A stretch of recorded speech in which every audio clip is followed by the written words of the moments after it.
Good evening, ladies and gentlemen. My name is Dania and my TED Talk is about debate without the drama. How debate can help us have constructive conversations in today's world. Recently, when I was giving a talk about debate in a school, I asked the students, how many of you have ever participated in a debate? And very few students raised their hands. But when I asked them, how many of you have ever watched a debate? Almost the entire auditorium's hands went up. And then I started asking around what debate meant to them. And I realized, for most, debating was the chaotic image of politicians shouting at each other, news anchors yelling, screaming, interrupting guests, and TV panelists on the verge of verbal or even physical confrontation. It was all about dominating the conversation rather than understanding it. And unfortunately, this is the image of debating most people are familiar with today, where theatrics take center stage and the art of argumentation, structured argumentation, is left behind. Today, I want to take you beyond the theatrics of debate and talk about how debate can make us better thinkers, more empathetic communicators, and open-minded individuals. Firstly, we need to know how to make well-formed arguments. So, why exactly is it important to know how to make well-formed arguments? It's because the point of a conversation is not just to push forward your own idea, own belief, own agenda, but to find the middle ground that both you and your opponent can agree upon. A robust argument is built to ensure that the conversation moves beyond simply winning to making meaningful progress. So how exactly can we make well-formed arguments? It essentially has three components. Firstly, a good claim or a thesis. Secondly, a reason for why a claim is true. And thirdly, a justification for why you think your claim is important. So firstly, you need a reason for why your claim is true. And before that, you need your claim or your thesis. This is essentially your belief or what you want to prove true within the conversation. For example, you shouldn't say that plastic should be banned because it's bad. Instead, you should reconstruct it to something like plastic bags should be banned to reduce environmental pollution. It's important to make your claim as concise and definite as possible to ensure you know exactly what you're defending and so that your opponent cannot lure you into defending something you don't even support. Secondly, you need reasoning for why your claim is true. This is also called the analysis for your claim. Good analysis ensures that there are no logical gaps within your argument and also strengthens your position. For example, you could reason out that plastic bags should be banned to reduce environmental pollution because firstly, they take hundreds of years to decompose. Secondly, they're a big contributor to landfills. And thirdly, pose a great danger towards wildlife. Lastly, you need a reason of why your claim matters, the impact of your claim. So what exactly is the benefit of there being less plastic bags and therefore less environmental pollution? It could possibly be that there are cleaner oceans, there's less danger towards wildlife, and there's less waste within landfills. You should also include evidence or examples or statistics throughout all parts of your argument. This is because when there's evidence, it makes your argument more compelling and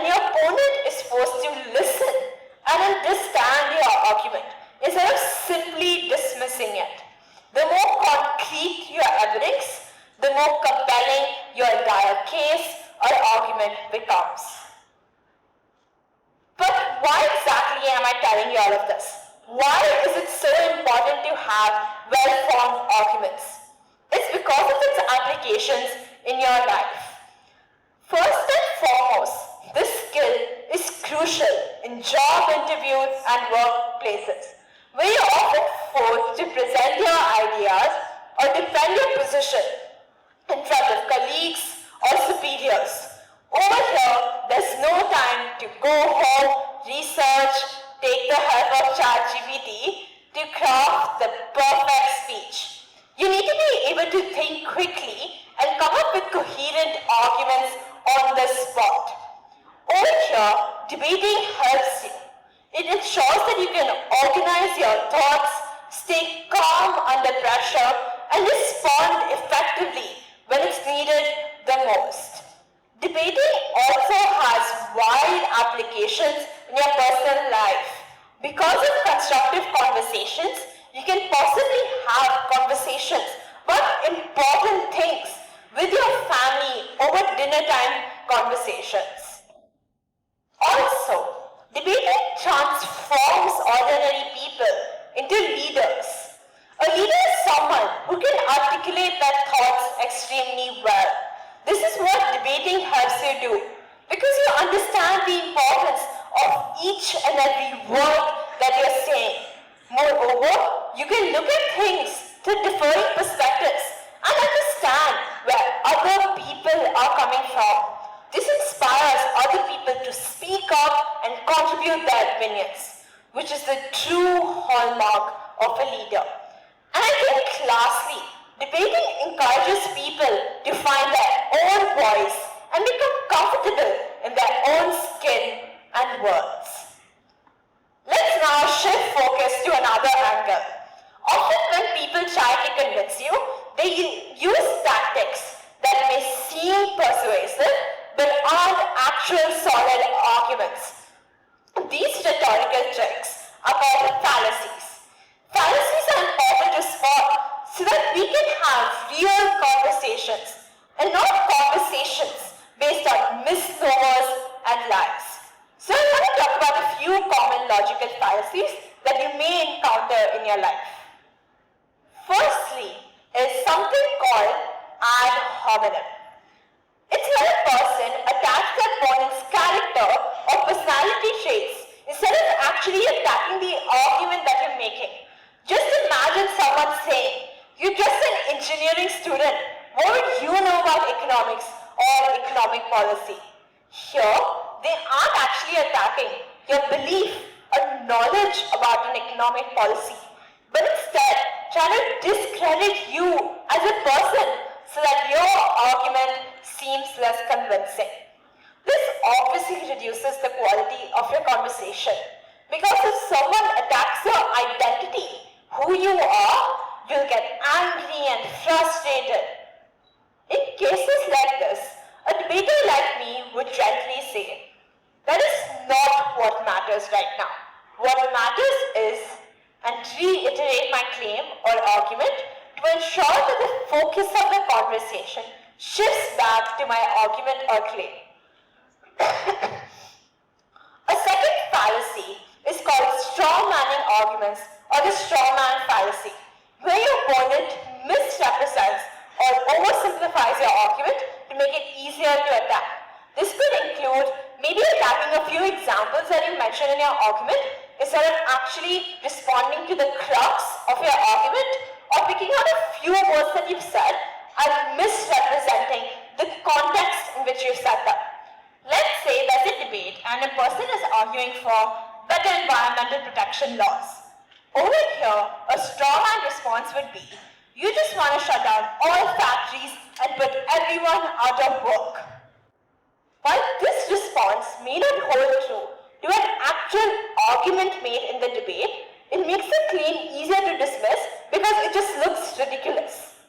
This reduces the quality of your conversation and makes it harder to actually have a real conversation. A third fallacy is called the false dilemma fallacy, When a situation is misrepresented as having only two outcomes or two choices, when it could have many different outcomes and many different choices. A popular example is either you're with us or you're against us. Sounds familiar? These words were famously or infamously said by President George W. Bush shortly after 9/11. It applied to the international community that either you back the US in its entirety along with this invasion of Afghanistan, or you should consider yourself the enemies of the United States. Thus, he was setting up a false dilemma fallacy. It's important to be able to point out this fallacy so that you're not backed into a corner and forced to defend things you don't even support. You can point out that a fallacy has been made and say that instead there are many different outcomes and many different choices for the situation. As debaters and people who engage in everyday conversations, it's important to be able to point out these fallacies in other people's arguments, but also ensure that these fallacies don't penetrate our own arguments. As I said before, debating is often seen as a contest, a way to win an argument. But if we look closer, we realize the true value of debating lies in its power to bridge differing perspectives. Because the point of a conversation is not just to push forward your own idea or point of view, but to thoughtfully and meaningfully engage with your opponent's views. Debating encourages critical thinking and active listening, which is so powerful because debating then doesn't only help us defend our views, but also helps us understand and refine them. Moreover, it brings people together and ensures that instead of screaming and yelling, genuine conversations happen where we can make progress. Debating also encourages people to admit it when they're wrong and have something called intellectual humility. This is because in formal debating, when you constantly push for something that's been proved as wrong and has been pointed out as wrong, you can lose points. So, debaters know when to switch gears and perspectives when new information is brought to light. So, debaters enter every conversation with an open mind, ready to switch their perspective and argument when they come across new information.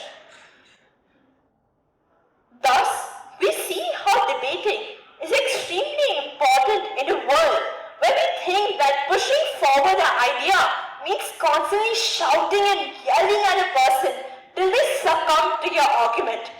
Debating ensures people can come together and have real conversations with an impact. So, I'm going to leave you with two questions. Firstly, how can we encourage students like you and me to engage in debate and constructive conversations instead of conversations filled with emotions and bias? And secondly, how different would the world look if all our conversations were filled with debaters who actually listened to their opponents and looked at differing perspectives